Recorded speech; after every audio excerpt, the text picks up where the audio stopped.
부담은 주기 싫은데 상처는 주는 게 사랑이니?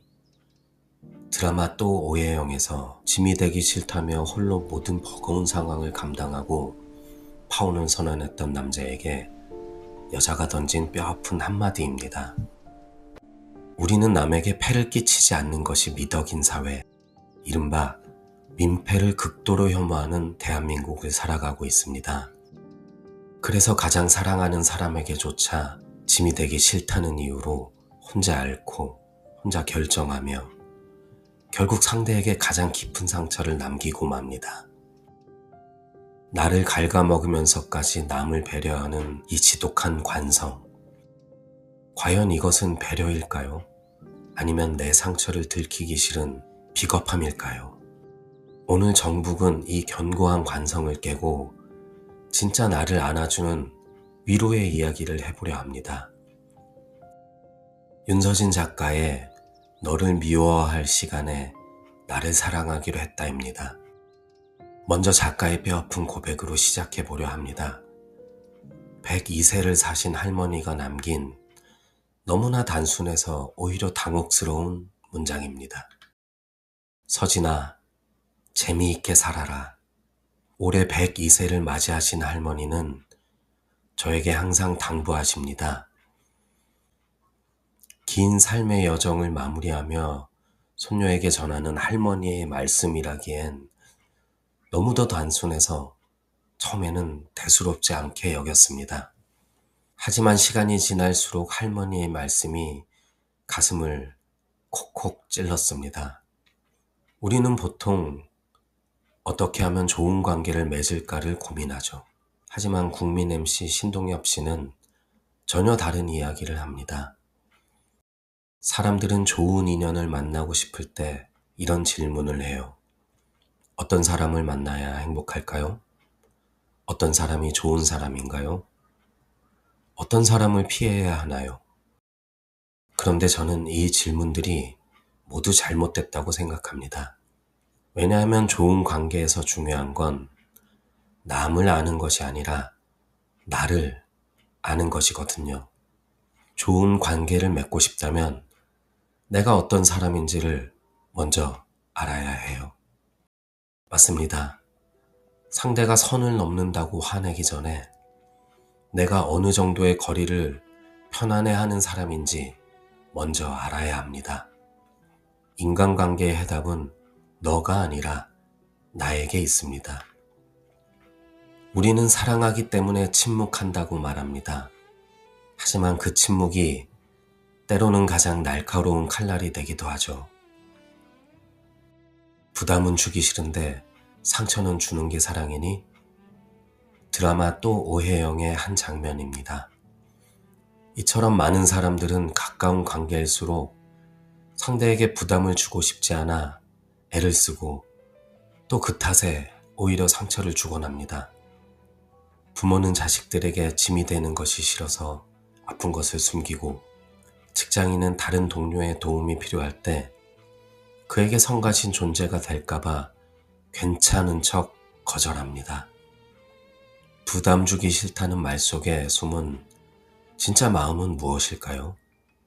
어쩌면 내가 타인에게 번거로운 존재로 여겨질까봐 두려워하는 비겁함은 아닐까요? 기댈 줄 아는 사람이 진짜 강한 사람입니다. 적절히 기대고 적절히 어깨를 내어주는 것, 그것이 관계의 본질입니다. 관계를 망치는 건 대단한 사건이 아닙니다. 대화 시작 3분. 그 찰나의 태도가 모든 걸 결정합니다. 존 가트맨 박사는 말합니다. 우선 나를 주어로 대화를 시작해 보세요. 너 때문에 짜증나 라는 말 대신 나는 지금 상황이 많이 짜증나.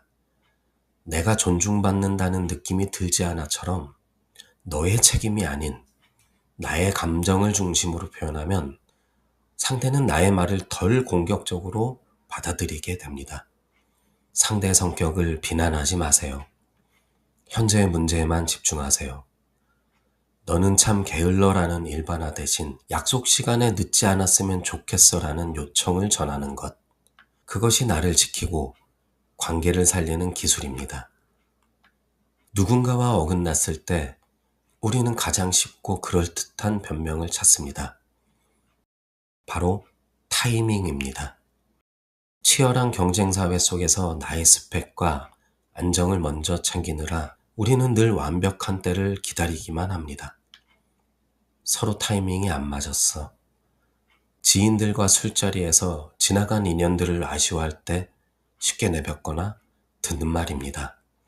타이밍은 누군가에게는 인연의 시작의 끝을 결정하는 절대적인 기준이 되기도 하고 어떤 이에게는 대수롭지 않은 핑계로 여겨지기도 합니다. We are on the same page라는 영어 표현이 있어요. 우리는 서로 같은 페이지를 보고 있다는 뜻입니다.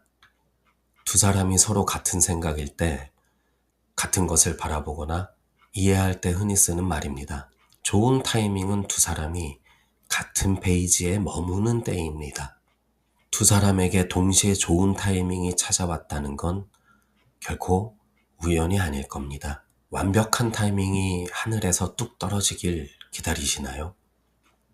좋은 타이밍이란 두 사람이 서로를 위해 기꺼이 시간과 마음을 내어주기로 결정했을 때 만들어지는 것입니다. 상황을 핑계로 물러서는 대신 같은 페이지를 보기 위해 기꺼이 양보하고 맞서 싸우는 다정한 투쟁. 그것이 진짜 인연입니다. 나를 제대로 알지 못하면 우리는 필연적으로 타인에게 나의 빈 곳을 채워달라고 매달리게 됩니다. 그리고 그것을 종종 사랑이라는 예쁜 단어로 착각하죠. 결혼을 앞둔 후배가 최근 엄마와의 관계가 답답하다는 고민을 꺼냈습니다. 후배의 어머니는 딸에게 결혼해도 우리 모녀 관계는 변하지 않는 거지? 엄마가 결혼할 때 많이 못 도와줘서 서운한 거 아니니?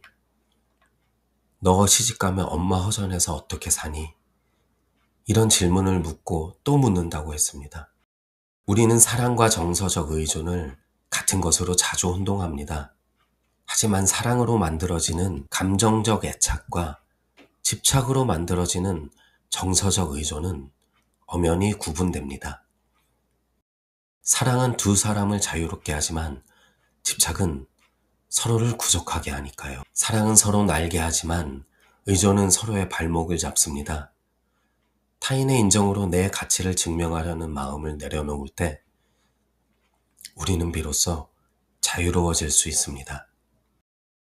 이제 다른 누구도 아닌 스스로를 너무 오랫동안 미워했던 당신 자신을 안아줄 시간입니다. 자기 혐오는 한 사람의 과거와 깊게 영향을 주고받습니다.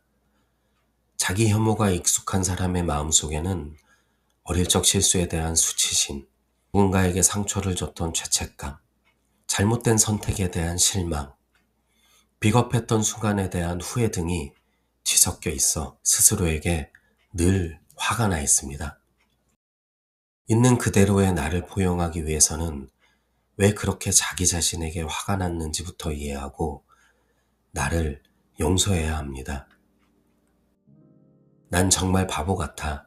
난 늘 이런 식이야와 같은 한탄의 말 대신 나는 그 경험을 통해 많이 배웠다라는 말로 변화할 스스로를 격려해 주세요. 당신은 실패한 것이 아니라 그저 서툴렀을 뿐입니다. 과거의 실수는 훈장이지 족쇄가 아닙니다. 세상에서 가장 다정해야 할 사람은 바로 당신 자신입니다. 타인과의 거리는 이렇게도 치열하게 재면서 우리는 왜 나 자신에게는 이토록 가혹할까요? 끝없이 남과 비교하며 스스로를 깎아내리는 자기 혐오. 작가는 우리 마음속에 아주 혹독한 독설가와 상처받은 내면 아이가 살고 있다고 말합니다.